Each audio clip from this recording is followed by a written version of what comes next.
So here is our final grid for this evening. Luke Power in P1, Jose in P2, Daniel Sutherland in P3, Tom Jenkins in 4th, Freak 5th, Alex Smith in 6th, Daniel Cook 7th, Tero Tyler in 8th, Stephen Taylor 9th, Steve Rubens 10th, Carl Power 11th, Andrew Sexton 12th, Colton Myers 13th, Miguel Morland 14th, Alexander Dubbetsberger 15th, Stephen Williams 16th, James Gill 17th, Danny Henney 18th.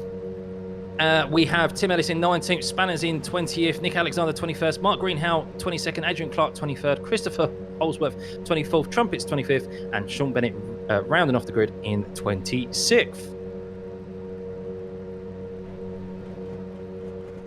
Here we are, lights are on. 3, 4, 5.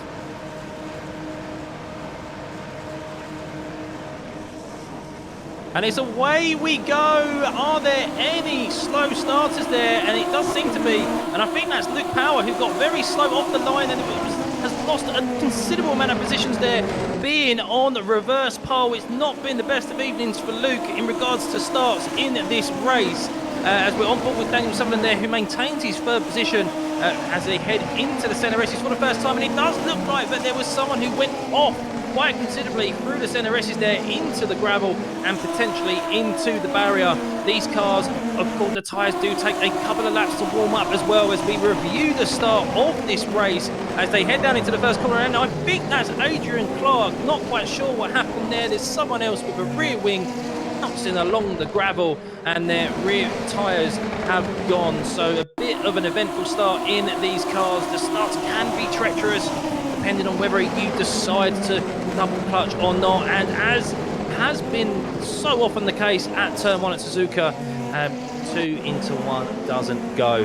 Surprised we haven't seen more of that this evening. But as we jump back up to the leaders of this race, Jose in P1, Alex Smith, who has from a very poor first race in the F4 after starting dead last, a good recovery race in the second race this evening in the F3, is now fighting for that lead position and looking to aim this evening on a high as he chases down Jose down into P1. He is has to be careful. Daniel Sutherland, who Snortland behind as they get out of the exit of the turn 3 of the chicane.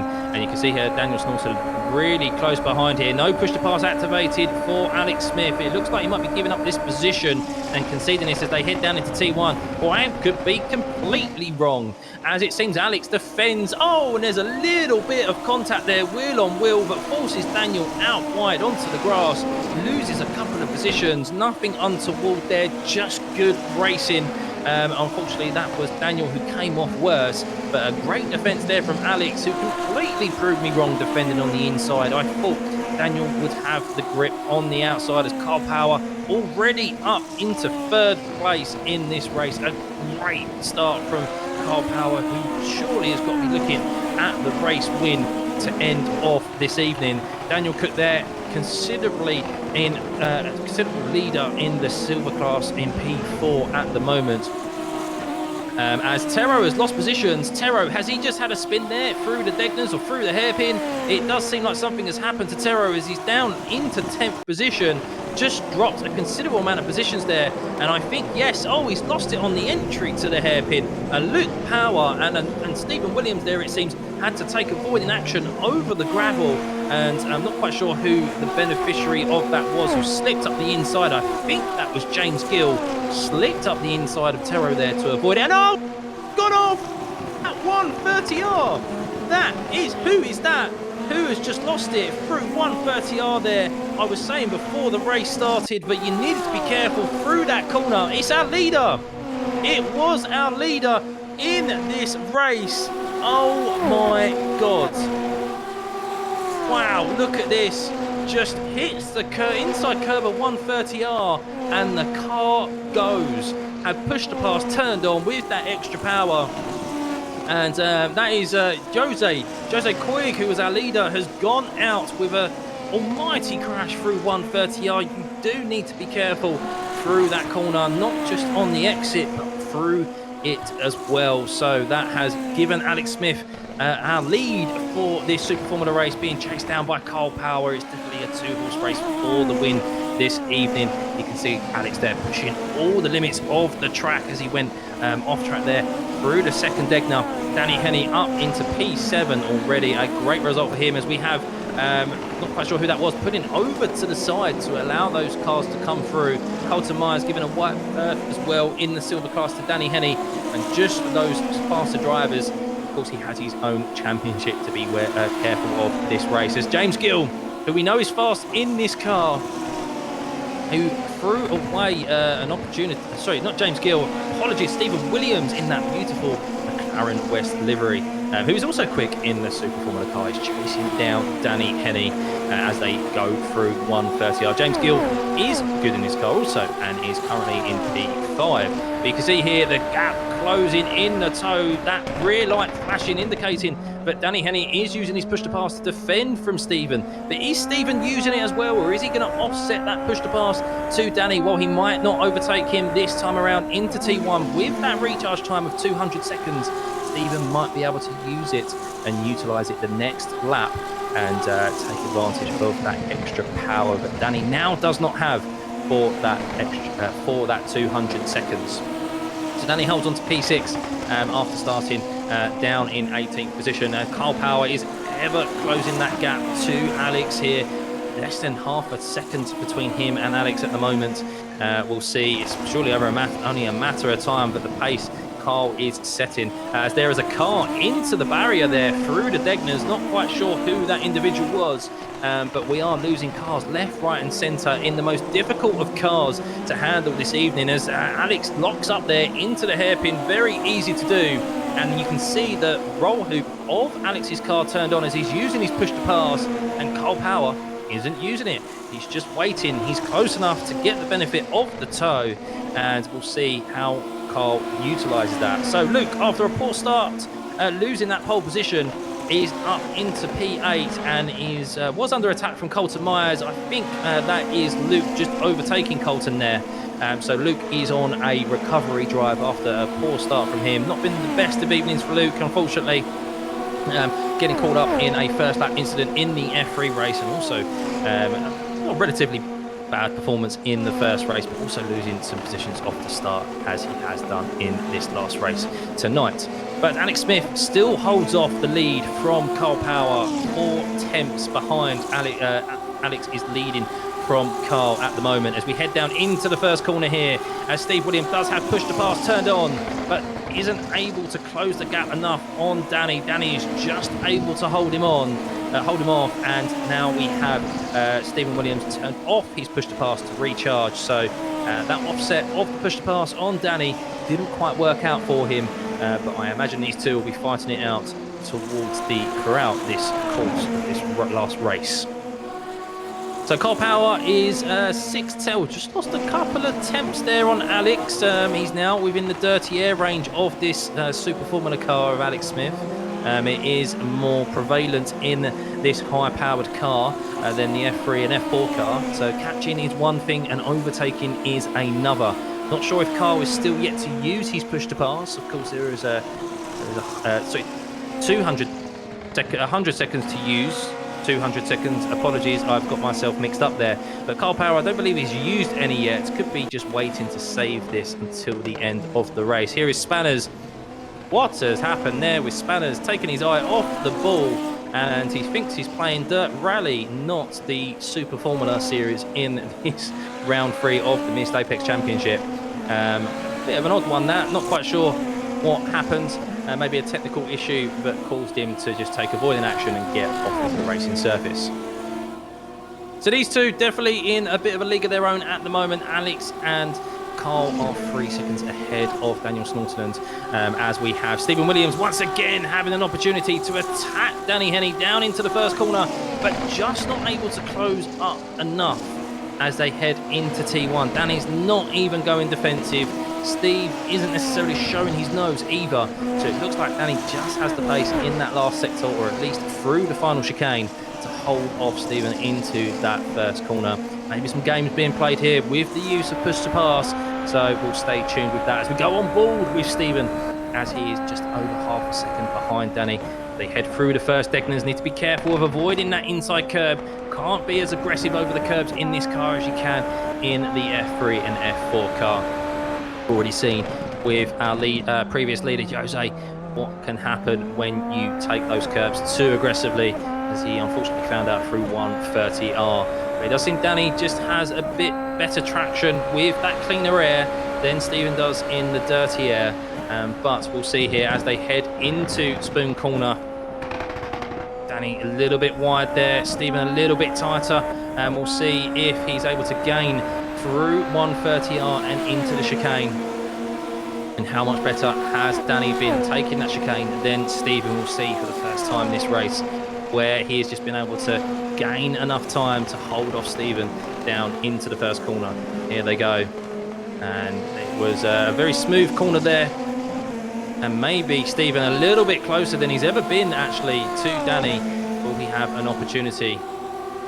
No, not quite, but he's getting in that range. He's making Danny think and push to pass. I think he's then going to be required here by Stephen to overtake Danny before this race is over with. As we are halfway through this race now, 7 laps remaining. As we go on board with Daniel Cook in the silver class, comfortably leading ahead from his nearest rival in this race, Colton Myers, down in P9. So this is a good result for him in this division. And he is chasing down Daniel Snortland, who is in P3. They are just losing a bit of time to Carl Power. And if these guys start fighting, James Gill is only 1.5 seconds behind, ready to pounce. We know how strong James is in this car. As there's a slight little puff of smoke there from a lock-up from Daniel into the hairpin. Will this compromise him as they head into the Spoon Corner? But we go on board with Alex Dovesberger down in 18th, overtaking our former leader Jose, who has taken that fast repair, and Alex gets that move done. Not a good second result for him, a good result for him in the second race. So just trying to recover as many points as possible. There is a substantial amount of time between him and P16, so who knows what may come at the end of the race, but he needs to just reap the rewards where he can. Tom chasing down Adrian here in P14 as we have a bit of a battle and a gaggle between 4 cars, with Trumpets leading that group. As there's a little bit of a snap there from Tom on the exit of Spoon Corner. He's pushing for sure. Very fortunate to keep a hold of the car there, as they've all got their push to pass engaged. And this is very, very quick from them all as they head into the chicane, as we go back on board with Danny Henney, who has lost that position to Stephen Williams, and it's happened a lot sooner than I thought it may do, as Danny Henney has lost that position down into T1 to Stephen Williams. So finally, after sitting behind the rear wing of Danny for around 4 laps, Stephen has finally got that move done and already pulled out a second gap on the car of Danny. Still a good performance from him, considering he started in 18th position. But wow, I thought Danny would make that a lot more harder than it seemed to have been. So Stephen now has his sights set on James Gill up ahead, who is only a few seconds, or not even a second up the road, it seems. James seems to have lost a bit of time on Daniel Cook up ahead. And Carl Power, interestingly enough, just sitting 8 tenths behind Alex.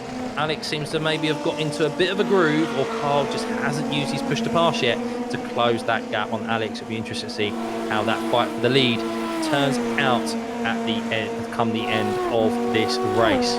But it's great to see in this car that so many are still making it out to the end. We have 26 cars out on track at the moment, and of course we've had a few little incidents in the most powerful car available to us this evening. But it's still great to see everyone out there having good fun. So Carl closing up the gap now to Alex. Now this is time for Carl to make a move. We have 5 laps remaining. My maths is very poor there. As Carl Power through the center S's has closed up quite considerably on Alex. We just joined them as they headed into turn 1 there. So not sure if Carl had used his push to pass and close up that gap through 130R and down into the first corner, but you can see there in the dirty air where you need that downforce, Carl just loses that time through the center S's, as Alex is just throwing off all of that dirty hot air into the front of Carl's car. But you can see there Alex is he's under pressure. Little lockups here and there into the hairpin, seems to be getting away with it slightly, but Carl Power, let's see if he is going to make a charge. He is closing. How good is he going to be through Spoon Corner? Doesn't even flirt with the outside curve, which can be dangerous and unsettle this car. But is Carl going to use his push to pass this time around? He's not. That roll hoop and that rear light is not flashing. So Carl is still saving this until the end of the race. I can't quite see Alex's roll hoop to see if he is engaging it. It's difficult to judge whether the car behind you is using their push to pass other than them considerably gaining on you. And sometimes it could be too late. As we've, for the first time this evening, lost someone at Logan Sargent's corner I mean, could it be any more of an apt colour as well? A light Williams blue is what I'm going to call that. They've lost it at Logan Sargent's corner, and that is their front end gone. But we did see from Carl Power unfortunately Tom is not able to continue in Toad. I thought, as we saw with Carl Power in the second race of this evening, finished with no front end in the F3 car, thought better of it in the Super Formula. So that's a shame from Tom, but only our first casualty of Dunlop Curve this evening. So fair play to everyone from that. Not great news for Tom, unfortunately. But Carl still trying to chase down that lead of Alex Smith. Daniel Snorton 3.3 seconds behind now. He does seem to have a comfortable 1 second lead over Daniel. And you can see there, but James Gill on the timing tower and Stephen Williams are very tightly close together. So James Gill now having to get a move on as he is going to be under attack from the charging Stephen Williams, who just seems to have the pace on Danny Henney. Danny may be just comfortable with gaining the points, a considerable amount of points that he's already got this evening and adding to that tally. But Stephen Williams here gaining on James Gill, 6 tenths behind him. No push to pass used by either driver at the moment, but James Gill is going to be looking in his rearview mirrors, also up ahead as well at Daniel Cook, who does seem to be close. Oh, and there's someone, and we've lost. Is that Kyle? We've lost Kyle at 130R. Kyle has lost it through 130R, chasing down. Oh no, he's done exactly what Jose has done with push to pass turned on with that extra amount of power that it gives you. He has just lost the rear end. Maybe it's to do with this setup that is available to these guys this evening, but he has lost it there with a mid-corner oversteer and just couldn't control it when at those speeds that you carry through 130R. And Carl Power is out of this race. Wow, it was this whole evening, guys, has been very dramatic, and it's been brilliant, absolutely brilliant. So that's promoted Daniel Snortland into P2, and Alex Smith, who, bearing in mind, finished the first race this evening dead last, is now winning the last race of this evening. He has just under a 4-second lead to Daniel, but Daniel is not thinking so much about Alex ahead. He is thinking about defending from Daniel behind. He wants to round off this evening on a podium, as well as Daniel does, but James Gill wants to round his evening as well on that podium. But Stephen Williams is all over the back of James Gill now, and this is going to leave James Gill vulnerable as they head down through 130R. You can see the rear flashing light of Stephen Williams chasing down, which indicates to us that he has pushed past turned on, but he needs to be careful because we've already seen a few drivers lose it through 130R. He sends it up the inside, George Russell, but he hasn't got enough, and James Gill, unlike Oscar Piastri, is able to keep it on track and maintain that position. But does Stephen Williams still have his push to pass turned on? No, he's turned it off, but he does have the benefit of the tow as he heads down into turn 1. But James Gill loves that outside line, as we've seen plenty of times this evening already, and he does defend very well and holds off Stephen Williams for just that bit longer. With only 2 laps remaining after this, as we are on lap 12 of 14. But wow, James Gill having to defend from Stephen. Stephen seems to have come alive in this car. Danny Henney hasn't got anything to answer him, and is actually now under attack from the approaching Luke Power, who unfortunately had a very poor start to this race, starting from P1. So Danny might be losing an extra position here to Luke in P7. We'll stay on board with these for the time being as Danny locks up again as they head into the hairpin. He does seem to be struggling a little bit, maybe cooked his tyres a bit too much. Easy done with the extra torque that this car provides. If you get the throttle too early, you can burn the rear tyres. But how much push to pass do they have available as we approach 2 laps remaining? Daniel Cook sitting comfortably behind Daniel Snortelen at the moment, possibly very happy with solidifying a P3 here. That'd be a great performance from him and a number of points gained in the silver class, with Colton Myers, the next silver class driver, down in P8. We have James Gill closing him down though, so he needs to be careful not to rest on his laurels too much, because James potentially could have saved his push to pass with 2 laps remaining. But no, Daniel has his push to pass turned on. You can see there the roll hoop flashing as they head down into T1. So maybe Daniel saved all of his push to pass for 2 laps remaining. And you can see him gaining through the center S's here. I wonder if Daniel has anything to answer him. Maybe Daniel was thinking of a podium here as they head through the top of the center S's and then through Sargent's Corner, aka Dunlop Curve, as Luke Power closing down on Danny Henney. He hasn't got his push to pass turned on at the moment either,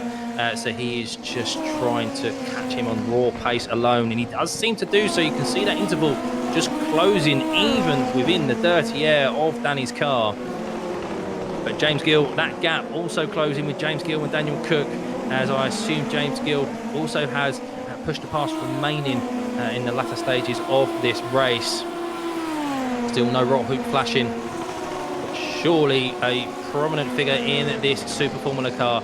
I'm sure he will have some saved, at least for the last lap. He also has Stephen Williams remaining as there's a lap car kindly getting out of the way of the leaders here. Alex Smith still 2.5 seconds ahead as they head into the last lap of this last round this evening, last round of race. And we have Alex Smith in P1, Daniel Snortelen in P2. We have Daniel Cook really getting up close behind Daniel Snortelen there into the chicane. And how good of an exit is he going to have? He's got push to pass still engaged, so there could be a potential here for and Daniel Snortelen also has push to pass saved as well. James Gill doesn't have it turned on. Stephen Williams does close behind, so it's like for like at the moment as we head into the last lap of this race. Will Daniel be able to overtake Daniel Cook, be able to overtake Daniel Snortelen in the last few corners of this race as we head through Dunlop Curve one final time? James Gill, it does seem like, but they're in the dirty air and not able to capitalise on each other at the moment, as Danny Henney also has that roll hoop flashing, so he's saved enough push to pass at the end here to fend off. He hasn't. Sorry, apologies. Luke Power has got ahead of Danny Henney here. So Luke pushing himself back up into P6 as someone up ahead locks up quite substantially. I think it was a lap car there, but Danny Henney with push to pass. Is he going to have an opportunity to come back at Luke here with one final run through 130R? Daniel Cook still has his push to pass turned on as Steve Williams is also chasing down James Gill. Everyone has their push to pass saved on and has had saved enough for the end of this race. But as we come through 130R one last time, we do have Alex Smith. He started the first race. He finished the first race in last position. He recovered in the second round in the F3 car, and he has rounded off this evening with a great result in the Super Formula car to finish in P1, with a Daniel Snortelen being closely chased down by Daniel Cook in P3 and James Gill in fourth position. Stephen Williams in fifth. Luke Power gets ahead of Danny Henney and finishes in P6, with Danny Henney another good result after starting, I think, from 18th position, 17th position into P7. A great haul of points for him once again. And what another great race we have had this evening at Suzuka to round off this evening. I have thoroughly enjoyed that. I hope you guys have too. And let's bring in Alex Smith for our last interview this evening. Smithy. Hello. How was that, buddy? You finished the first race this evening in last position, and you've finished the last race in first. I was ready to write the night off, I'll be honest. It was it's been F4 I'm quite quick, F3 I've not been very quick tonight, and obviously I finished quite low in that race. And I just got a monster start in the Super Formula. I don't know where it came from, but I launched it off the line quite well.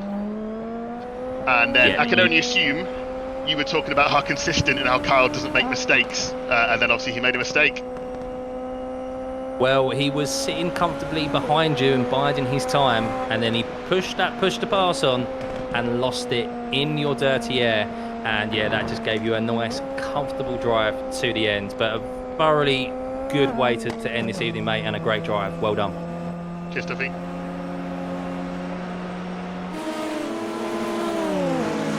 That is the end of this evening. That is your race winner, Alex Smithy.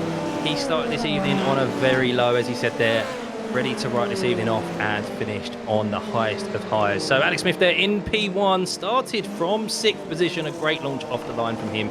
Daniel Snortland, after his poor and topsy-turvy second race, finishes in 2nd. Daniel Cook in 3rd. James Gill up from 17th position to 4th. A great result for him, as well as another good result for Stephen Williams. A good night all round for those two, picking up a nice haul of points for the Platinum class.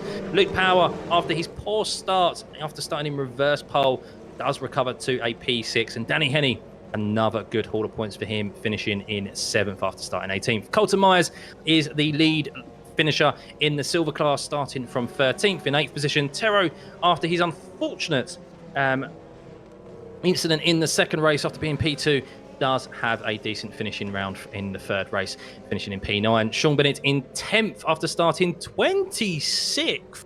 Wow, what a result. 16 positions gained for Sean there, and similarly for Adrian, finishing in 11th after starting 23rd. Nick Alexander in 21st. Trumpets also 25th. Those 4 drivers there who were a gaggle of cars fighting it out earlier on in the race, what we saw, had a great amount of positions gained. Carl Power, we saw, did recover after taking a fast repair in 14th position. Still don't know how that man does it after the incidents, but he has. So that is a great result for him, considering. Alexander Dobutsberger in 15th. Stephen Taylor in 16th. Jose, after losing it through 130R as well, after being in the lead, finishes in 17th. Mark Greenhow in 18th. And rounding off, we have Miguel Morland in 19th. Tim Ellis, 20th. Spanners, after finishing the second round in P1, he won't care too much, finishing in 21st. Andrew Sexton in 22nd. Steve Rubens in 23rd. Christopher Holsworth in 24th. Frick in 25th. And Tom Jenkinson, who we saw lose it through Sargent Corner, Dunlop Curve, finishes in 26th. And that is this evening's racing, guys, for the Missed Apex Championship, round 3 at Suzuka. I have been your commentator this evening, Stuffy, in Chris Stevens' stead. I hope you've enjoyed it. I definitely have, and maybe I'll be back in the future. Thanks, guys. Have a good one.